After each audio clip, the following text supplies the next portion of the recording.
Hello, YouTube. My name is Alan, and it's that time again. Let's talk metal. Except tonight we're going to talk about some pretty bad metal, at least in my opinion. For this video, I'm going to be following up on the thread started by Metal Mickey and quickly followed up by Jurgen, and then quickly followed up by half of YouTube, talking about 10 albums that I think really suck that aren't called Saint Anger. Fair enough. So for this one thing I want to point out as I get going is that I'm not showing albums tonight because typically I don't keep albums that I really don't like. Something I've noticed that's a little different about myself compared to a lot of YouTube heavy metal folks is that, yeah, I don't keep every record I ever buy. If I get a record and I really don't like it, or if there's something that I just never listened to, years go by and I never even think about taking it off the shelf, I probably sell it or trade it or give it away. I just don't keep stuff like that. Part of this is just for space reasons. Part of this is also financial. A lot of times in the past, I've had very little money to spend on records.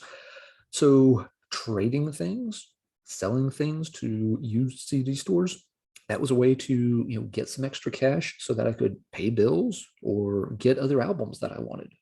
There are a lot of records I own that I wouldn't have today unless I had traded for them because I would not have been able to afford to pay cash for them. So it's okay if folks like collecting by keeping almost everything they get. It just doesn't work for me. But seriously, guys, why are you keeping all these albums if you think they suck? It's okay to let them go. Just gotta let go. Set them free. Punish somebody else by giving them to them. I don't know. You don't have to keep them all. Just goofing around a little bit. In case it's not obvious, this is meant to be sort of a lighthearted topic. I'm going to have a little bit of fun with it. But yeah, since I don't have records to show, I'm just going to be showing pictures of some albums that personally I really think suck. Now, before I start down the list, I do want to say too, I am not trying to yuck anybody's yum here. If you really like some of these albums, that's perfectly cool. I am not going to swear a Klingon blood oath against you and your entire water clan because you really like an album that I think really stinks. It's fine, absolutely. I'll try to explain a little bit about why I dislike each of these albums. And I may get a little hyperbolic at times too, but it's mainly just in good fun. All right, so without further ado, let's get started. I did go to the trouble of ranking these from the least egregious to the most egregious. And I'm not claiming these are the 10 that I hate the most. They're just the 10 that I thought of while working on the video. So number 10, I am borrowing from Devin's list, and that is Sepultura's Roots. This is an album I just don't get into. I had liked the previous two albums, Arise and Chaos AD. The band, had broken very, very big with those two releases. And when this one came out, it just sounded like a completely different band doing a completely different thing, which it kind of was. And that thing just wasn't for me. Yeah, I remember hearing this and literally not thinking it was even Sepultura playing. Fair enough. Not every album and every style is going to appeal to me. And this is very much a case of, a band trying out a new direction. And I just didn't like it. It worked for a lot of folks. It generated a lot of interest. I had friends that were really into this album, but it is not the Sepultura for Alan. So I'm only ranking it 10th. I think it sucks, but I understand what they were doing and I understand it's just not my style. So it's not something that's going to make my blood pressure go up too high if I have to hear it in the background. All right, let's move on to number 9. Yeah, this one. What's it called again? Black Acid Devil, I think. It's the 5th Danzig album. And it's funny, it's a little bit like the Sepultura album. Danzig was riding a wave. Previous albums had done really good, cemented him as, superstardom. And then once again, the band, you have some lineup changes and stuff, and they're trying out a different style that I guess you'd describe as some kind of industrial infused heavy music. I'm not even sure what to call it. I'm not going to go back and listen to it to try to figure out how to label it because it never worked for me. I'm a big fan of most of Glenn's work. I like his Misfits era material. I like a lot of the Sam Hain material. I like the first 4 Danzig albums. I do not like this album. Again, it's a style that just doesn't work for me. And this one, unlike Roots, did get panned pretty hard when it came out. Folks were not into this. And I think some people have come around to it over time, but it's still one I do not enjoy. So once again, it sucks, but it's not too far down the list towards number one because it's mainly just a style that I just don't like. It's a change of direction, and I'm not along for that particular ride. All right, so let's move on to number 8. Yeah, this piece of crap. I hate this Iron Maiden album. I think it's almost got to be the worst thing they've ever put out. Iron Maiden, of course, was dealing with a new vocalist. This was the second album with Blaze Bayley. It's Virtual 11 if you're listening to this and not actually watching the video. Why aren't you watching the video? Stop what you're doing and pay attention to me, doggone it. No, it's fine. But yeah, the big issue with Blaze, it's not that he's a bad singer. It's just that he wasn't a good replacement to Bruce Dickinson. He didn't have the same kind of range or the same kind of power to his voice. And anybody that tried to replace Bruce Dickinson had, a huge pair of shoes to fill, and Blaze just wasn't a good candidate for it at the end of the day. Now, it wasn't too bad on the previous album. On the X Factor, it kind of worked. It's not my favorite Iron Maiden album, but it's passable. But it's because the material in that album was, a little quieter, a little more somber. It had a little bit more of a, depressive, darker air to it. And that's where Blaze's voice worked pretty well. But on Virtual 11, they were going for this really weird, kind of happy vibe almost. This one, the guys were in soccer uniforms in the promo shots and riding around in big planes. And you had this whole, computer and VR thing. And it was really kind of jumbled up in terms of the visuals for the messaging. But it was supposed to be like a more lively album. And Blaze's voice doesn't work well for that. So yeah, everything about this album just struck me the wrong way. It was very inconsistent with the promo shoots, the cover art, Blaze's voice not working for the songs not being particularly good. I don't think even if Bruce was singing them, I don't think they'd sound very good. So yeah, this album just kind of fails on pretty much every level. It's one that, it's so bad I almost forget it even exists. In fact, when I was first putting together the list for this video, I kind of got to the last minute and suddenly realized, oh, I should really have Virtual 11 on there. So some lucky band got booted down to number 11 and avoided the shame of being on this list because I remembered you, Virtual 11. You deserve your place on here. You absolutely do. All right. Iron Maiden wasn't the only band in the mid-90s dealing with new vocalist woes. That leads us to number 7 on the list, Judas Priest's Demolition. Now, unlike what transpired in Iron Maiden's camp, Judas Priest found a pretty solid replacement at vocalist. Ripper Owens had billed himself as a Rob Halford clone, more or less, and he was pretty good at it. His work with Winter's Bane showed that, yeah, he had the pipes to, kind of hang with the, Rob Halford, just, he stepped down from that. So, yeah, he was a natural replacement, unlike Blaze trying to replace Bruce.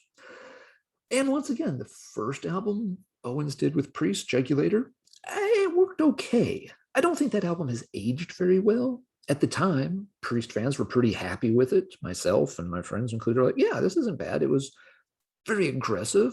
But again, you'd had Painkiller before that, so it didn't seem that out of place. And it had some songs that are really strong on it and still are. But then this one came out.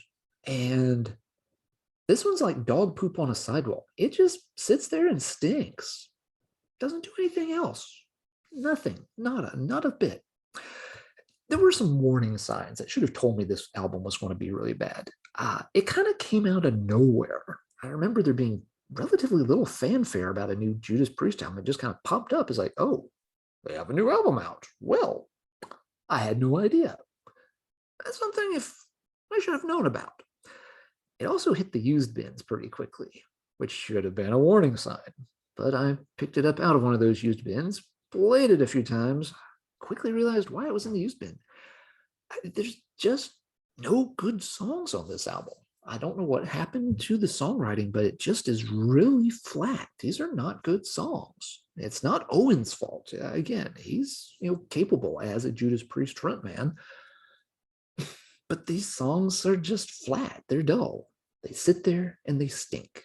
So yeah, this is one that didn't stick around in my collection very long at all. I don't need this. When was I ever going to listen to this again? You have so many excellent Judas Priest albums you could listen to.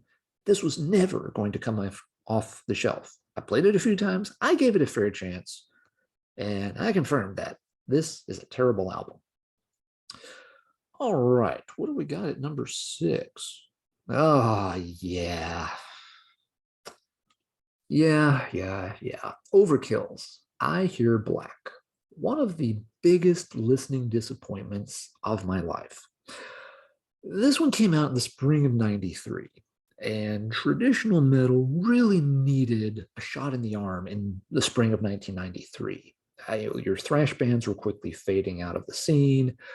The big four bands were sort of all over the place. We'll talk about some of those a little bit later. We'll come back to that part. Grunge was a thing. Death metal was where all the focus was at in heavy metal. Black metal was, of course, a thing. It was not on my radar at all in the spring of '93. It was a little, I don't think a lot of folks in the U.S. were quite on top of what was going on with black metal at that point. But yeah, the traditional metal and the thrash that I knew and loved, it really needed a boost at this point.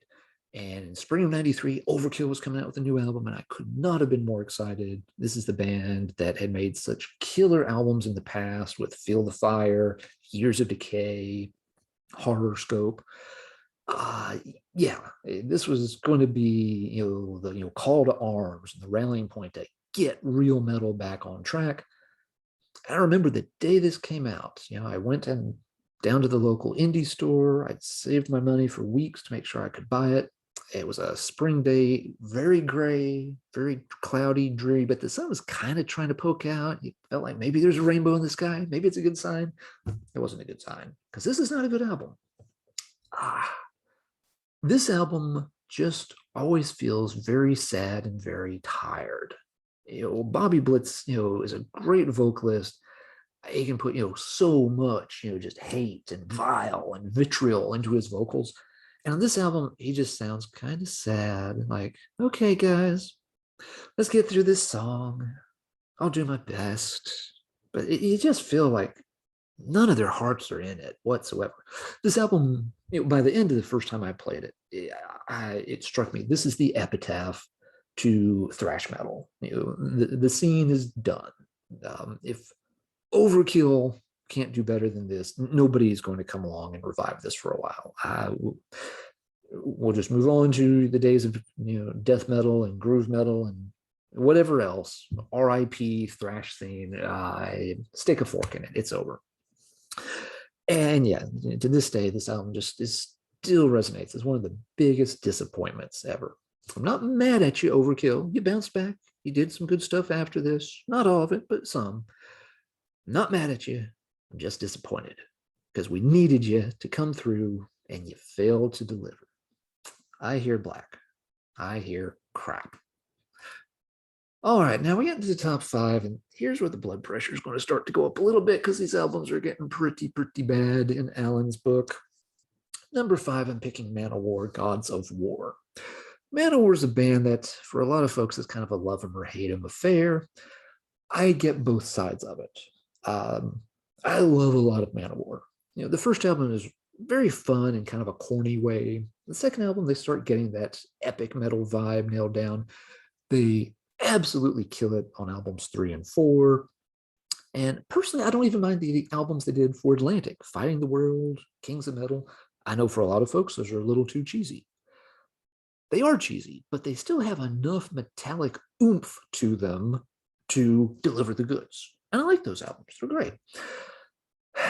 But by the time you get Gods of War out in the early 2000s, oh man, this album to me reeks of a band that was reading their own press releases way too much.